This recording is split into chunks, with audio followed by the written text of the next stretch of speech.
Il était une fois un village unique au monde et fantastique. Personne ne se souvient de son nom. Il est le village, pas comme les autres. Il se situe sur le flanc d'une grande et blanche montagne. D'immenses arbres, toujours verts, aux feuilles dansantes et chantantes, l'enlacent de bras enveloppants. Si par chance, quelqu'un parvient à dénicher ce village, c'est qu'il est guidé par ses oreilles, plus que par ses pas. Ici, tous les habitants, les petits comme les grands, aiment jouer de la musique.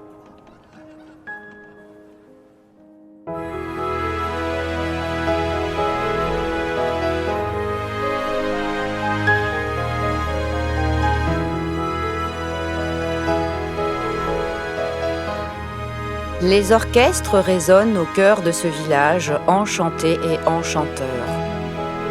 Les adultes font vibrer tout au long de la journée les pianos, les violons et même les harpes dans un ballet aux couleurs arc-en-ciel. Les instruments habitent l'âme des villageois.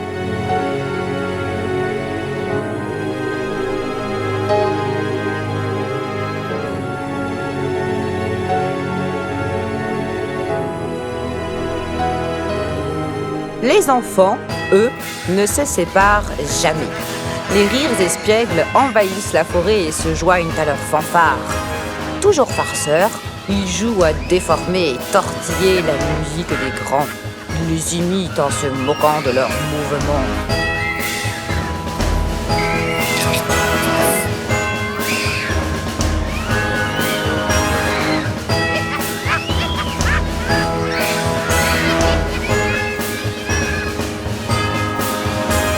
Le temps s'écoule ainsi, paisiblement rythmé par les sons heureux des instruments. Les vents, les cordes, les touches s'envolent, manipulés par cette fière et joyeuse population. À la nuit tombée, le silence règne dans le village et ce beau monde rentre se coucher.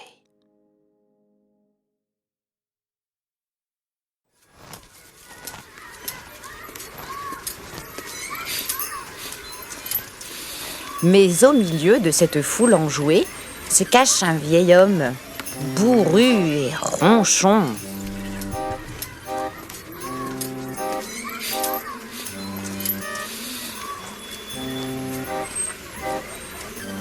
Lui préfère la solitude de sa cabane à la cacophonie désordonnée des villageois.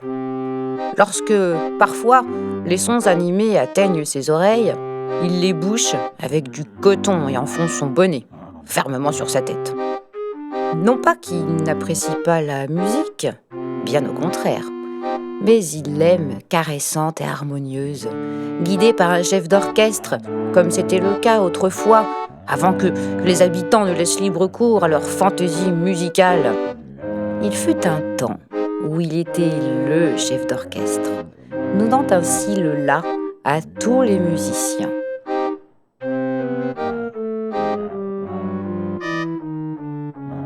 Plutôt que d'assister à ce joyeux bazar, il a préféré se retirer dans son antre où personne n'osait s'approcher. On pouvait l'entendre chantonner entre deux grognements, avec pour seule compagnie son accordéon et son vieil orgue cassé. Il maudissait par-dessus tout les bruyants enfants qui se moquaient de son bonnet troué et de sa démarche mal assurée. Il ne sortait de son refuge que lorsqu'il était bien assuré que personne ne rôdait dans les parages.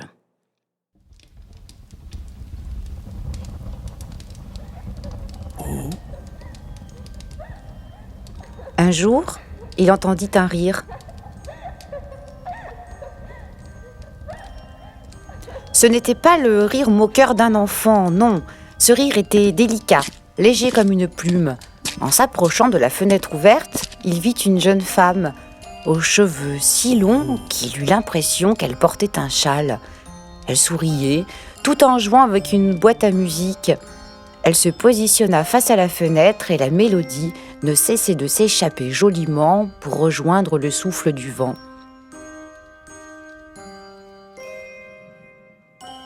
Le vieil homme n'osait reconnaître cet air, mais oui, c'était bien sa ritournelle que cette jeune femme prenait plaisir à entendre.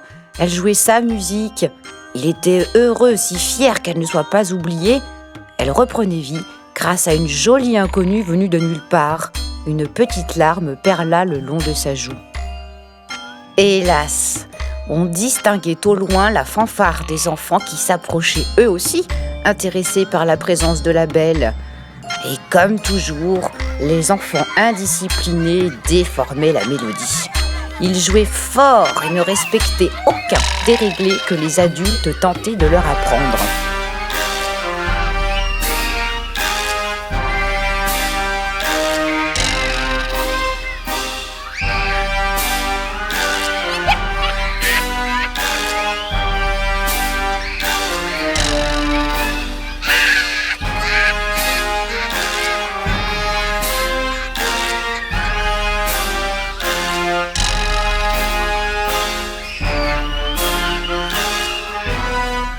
Le vieil homme, n'y tenant plus, ferma sa fenêtre et s'éloigna de ce raffut.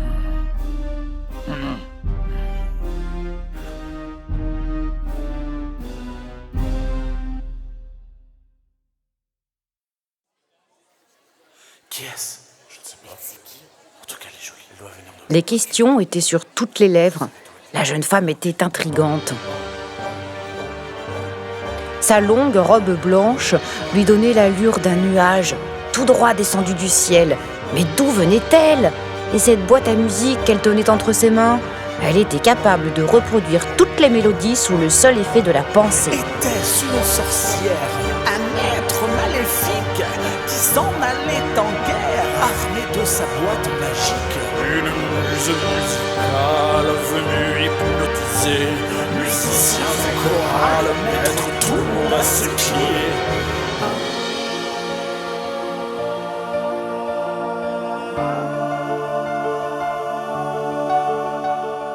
Mais non, rien de tout cela. Était-elle une femme, une fée? Peu importe. Assurément, une apparition bienveillante, attirée par ce petit village, hanté par la musique. Elle se joignait et assistait aux nombreux concerts donnés sur la grande place. Par sa seule présence, pleine de douceur, les musiciens commençaient à réunir leurs mélodies et à créer une belle harmonie. Elle apparaissait au petit matin et disparaissait la nuit venue. Enfants et adultes, tous succombaient à son charme. Même le vieux monsieur Grincheux était loin d'y être insensible.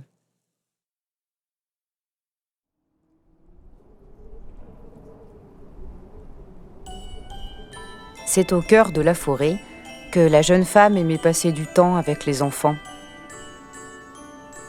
Elle jouait de douces mélodies afin de leur apprendre à nuancer leur musique. Mais ils n'étaient pas très sages. Rapidement, cette petite bande turbulente pensait de nouveau au tintamarre.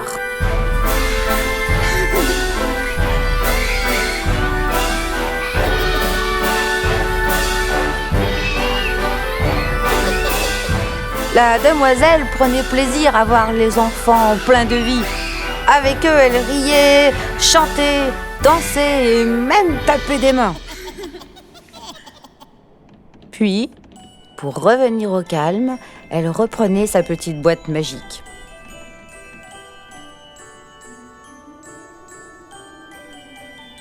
Il lui suffisait de l'actionner et les enfants étaient comme fascinés.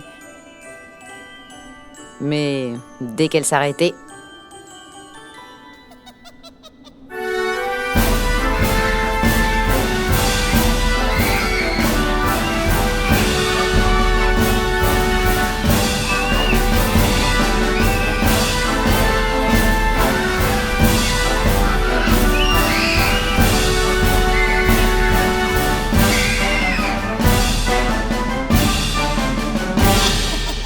la jeune femme paisible et les enfants désobéissants appréciaient ces moments de partage et de rire.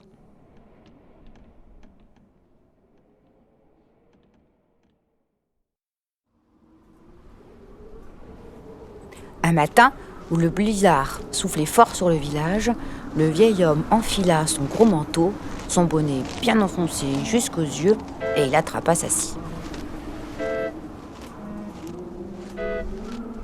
Sa canne s'enfonçait dans l'épais tapis neigeux et il lui fut bien difficile d'atteindre son abri à bois. Arrivé devant son chevalet, il se mit au travail.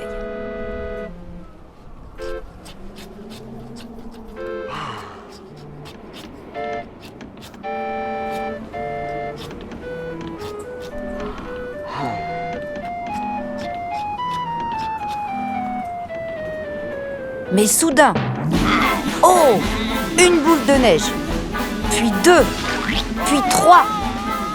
Tout d'abord surpris par ce bombardement, il finit par faire face aux enfants qui avaient guetté son arrivée, pour enfin trouver refuge derrière son tas de bois.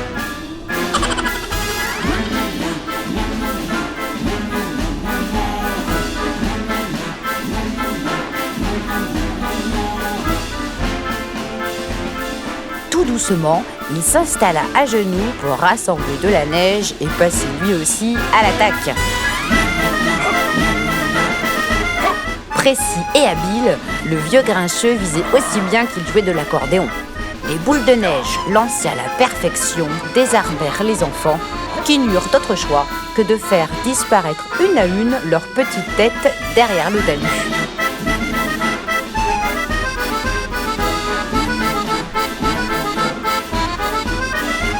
Satisfait, le vieil homme essuya ses mains en s'époussetant, tandis que les enfants se hâtèrent de retrouver la chaleur d'un bon feu de bois, en espérant qu'il n'ait pas déjà attrapé froid.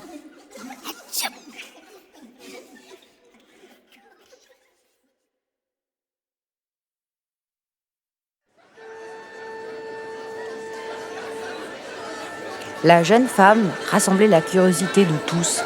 L'idée d'organiser un concert pour lui souhaiter la bienvenue germa dans toutes les têtes. Les guitares furent alors accordées, les pianos plus brillants que jamais. Chacun prit soin de choisir une tenue élégante. Costume, jupons et souliers vernis étaient de sortie.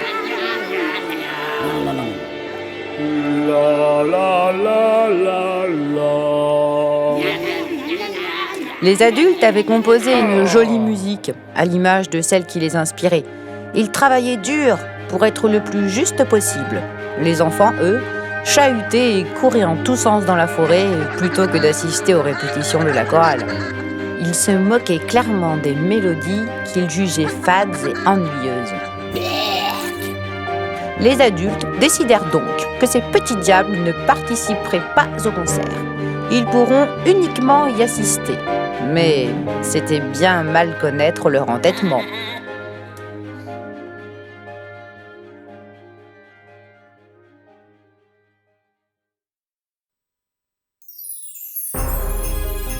Le concert se déroulait paisiblement. Tout le monde était à l'écoute de cet orchestre harmonieux. Quand des éclats de voix se firent entendre, se rapprochant dangereusement du spectacle. Les enfants n'avaient aucune intention de se faire oublier.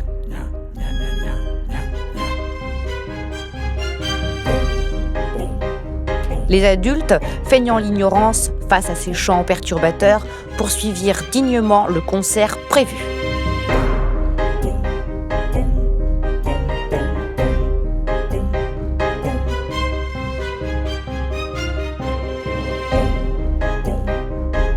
Refusant de se laisser abattre, les enfants exposèrent leurs dernières armes. Non contents de chanter faux, ils présentèrent leurs plus belles grimaces, affichant avec effronterie leur intention de semer la zizanie. Impuissants mais tout aussi déterminés, les adultes ne lâchèrent pas une seule note. Ravie de ce spectacle improvisé, la jeune femme s'amusait de cet étrange combat. Nombreux, les enfants se rassemblèrent aux côtés des musiciens, les accompagnant de leurs chants moqueurs. Les adultes entamèrent leur chœur, aussi concentrés qu'il était possible de l'être dans ces conditions. Les enfants les contraient avec épée et bouclier imaginaires, désirant plus que tout être au centre de l'attention de la jeune femme.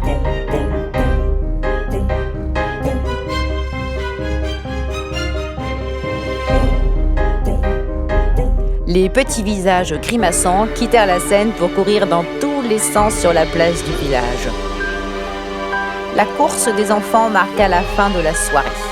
On ne sait pas qui a gagné l'intérêt tant espéré de la belle, mais son rire lié aux applaudissements montrait le contentement de tous d'avoir assisté à ce drôle de concert.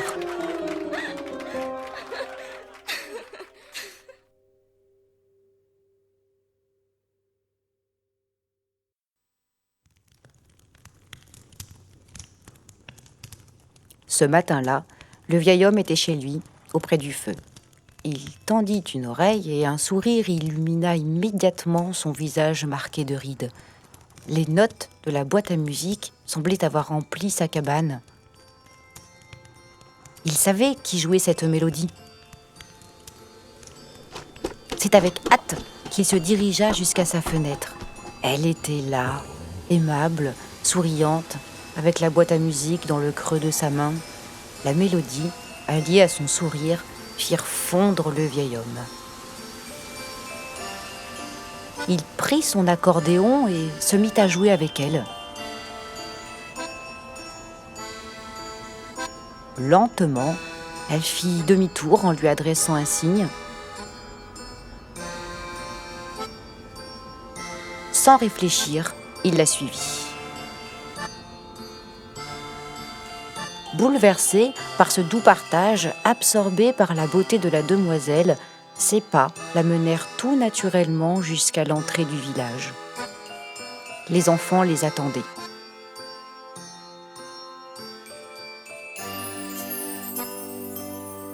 Il eut un moment d'hésitation en apercevant les petits visages rougis par le froid, mais la jeune femme l'apaisa d'un geste rassurant.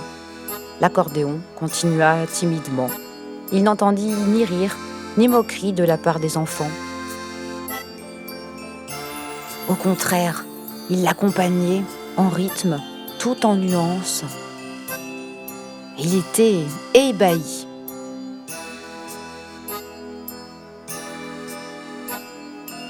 Il n'était pas au bout de ses surprises.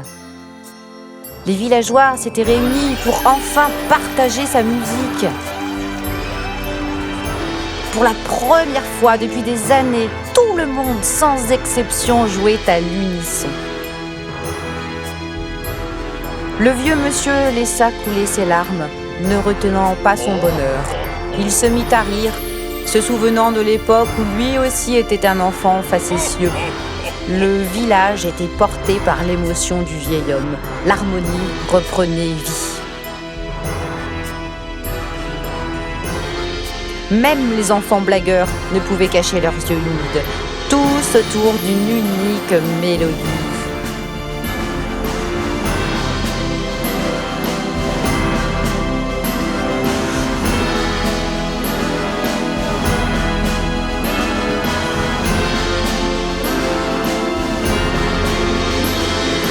C'est ensemble qu'ils se dirigèrent vers la grande place du village. Et c'est encore unis qu'ils partagèrent un festin de rois, de villageois, de fées, d'enfants, d'adultes, de bonnes âmes. La musique s'estompa petit à petit. On n'entendait plus que la boîte à musique qui, elle, s'éloignait doucement en direction de la forêt. Puis disparu.